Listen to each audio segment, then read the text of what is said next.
What if I told you there was a way to read other people's minds? What I'm going to share with you isn't a magic trick, but it is a superpower. One you can use to deepen your relationships, make smarter decisions, and reach better, more creative solutions.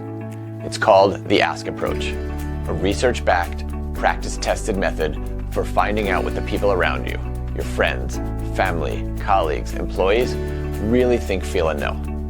For drawing out their boldest ideas, their truest thoughts, and their unique perspectives. In my own life and leadership, and in my work with leaders from a range of industries all over the globe, I've seen how this method can unlock incredible learning, growth, and connection. And my own experience has showed me that anyone, including you, can learn to do this too. It starts by choosing curiosity, awakening your genuine desire to understand what those around you really think, feel, and know. When we're authentically choosing curiosity, we are making a powerful mental shift to focus, at least for the time being, on one thing and one thing only. What could I learn from this person? Just consider for a moment how radical that question actually is, and how rarely we use it to guide our interactions with others. I'll admit, this is not always my mental default. It takes me conscious effort to choose to refocus on this question, especially when I'm stressed or angry or upset. But if you want others to open up to you, you have to get genuinely curious about what they might be able to teach you. In Chapter 3 of Ask, I identified concrete ways you can loosen the grip of your certainty, awaken your curiosity, and overcome the most common curiosity killers. But as powerful as curiosity is, you can't stop there if you want to really learn from those around you. You have to actually make it safe for them to share openly with you. It's amazing how often we, myself included, underestimate just how much some people around us feel unsafe to tell the truth. It's a painful realization, the idea that people, even the people you love most, may not feel comfortable opening up fully with you. But recognizing this reality also empowers you to do the work to make it as safe, comfortable, and easy as possible for them to share.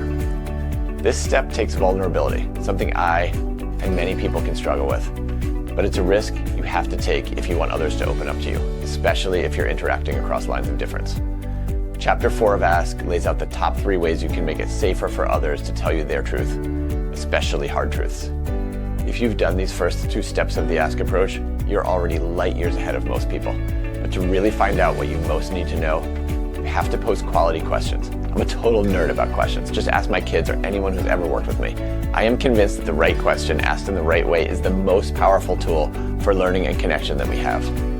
Yet, despite how powerful questions are, most of us have never actually learned how to pose quality questions, or even what distinguishes a quality question from a crummy one. As a result, our question repertoire is pretty limited. In Chapter 5, I walk you through the most powerful questions you can ask to truly get at the heart of what's essential for you to learn from someone. But once you pose the right questions and the other person starts sharing, how much you learn depends entirely on how well you listen. How can you listen so you truly hear everything someone is saying, and even what they're not saying? This step is deceptively tricky. It's easy to feel like you're listening when what you're really doing is waiting quietly until it's your turn to respond, or scanning the other person's words for holes or ammunition you can use to defend yourself or rebuff their argument. I'm as guilty of this as anyone, especially when the person shares things that feel hurtful or that I strongly disagree with. But it's in these situations that I most need to return to the question, what could I learn from this person? And then allow that intention to guide my listening. In Chapter 6 of Ask, I'll show you how to triple the information you hear from others by listening through multiple channels at once. Finally, what do we do with what we hear? If you're anything like me, you might be tempted to immediately begin fixing or solving or even apologizing. But this is when it pays to pause and take a beat so you can reflect. This is what lets you make sure you're actually taking the right insights from what you heard. Reflection is a bit of a lost art, but Chapter 7 of Ask resurrects it with concrete steps that anyone can follow. But don't keep your reflections to yourself. Reconnect with the person who shared them with you and let them know how what they said impacted you. I can't emphasize enough just how important this piece is. Think about the risk the other person might have taken by opening up with you.